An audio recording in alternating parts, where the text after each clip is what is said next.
Yeah, I've heard that Jordan Maxwell has put a new DVD out on his webpage, and I haven't seen this DVD yet, but I'm going to see it. And this DVD is about Lucifer. So of course I was interested in looking out some facts about Lucifer before watching the video, and then I'm going to compare after I've seen the video. So what I've concluded now before watching the video is that Lucifer is a representation of the planet Venus. Venus can be seen in the eastern sky in the morning, at dawn, just before the sun comes up. For a couple of hours Venus can be seen, and then the sun comes up and Venus fades away. So it can be seen as Venus pulls up the sun from the darkness of the night and brings light to the world.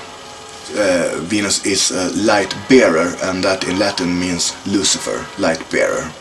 And Venus is also called the morning star, and Lucifer is also called the morning star, because it's actually a planet, but it can be seen in the morning. Okay, so it's a morning star. And this is not the same as Satan.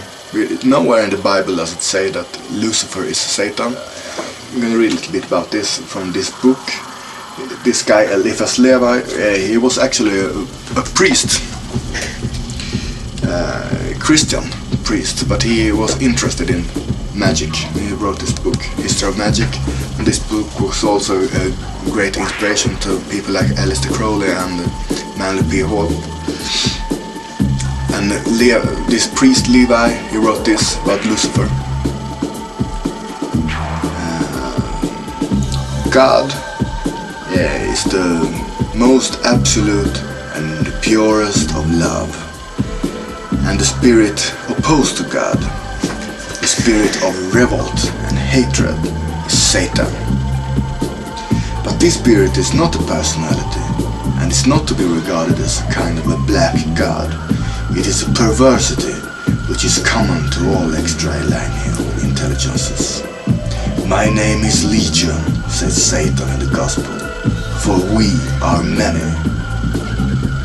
The birth of intelligence may be compared to the star of the morning.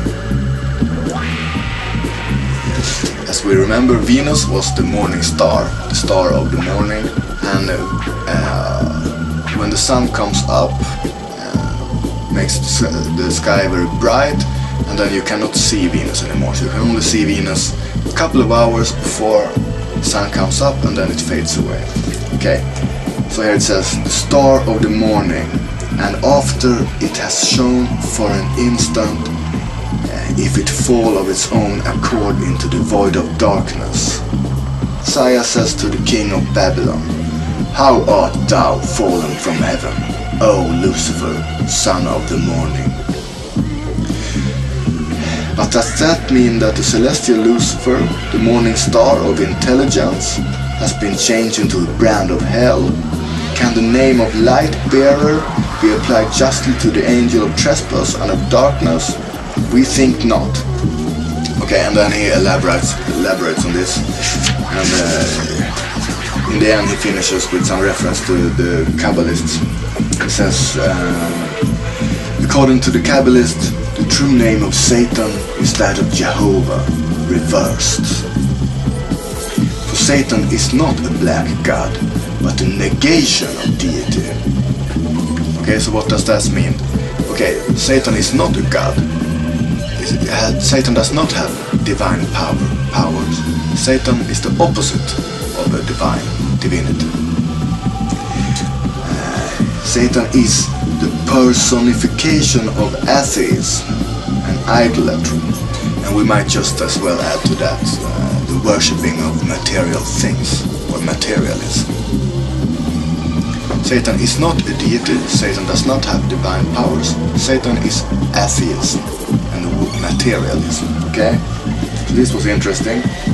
And Lucifer is not Satan. Lucifer is just Venus, who brings light to the world, the light bearer.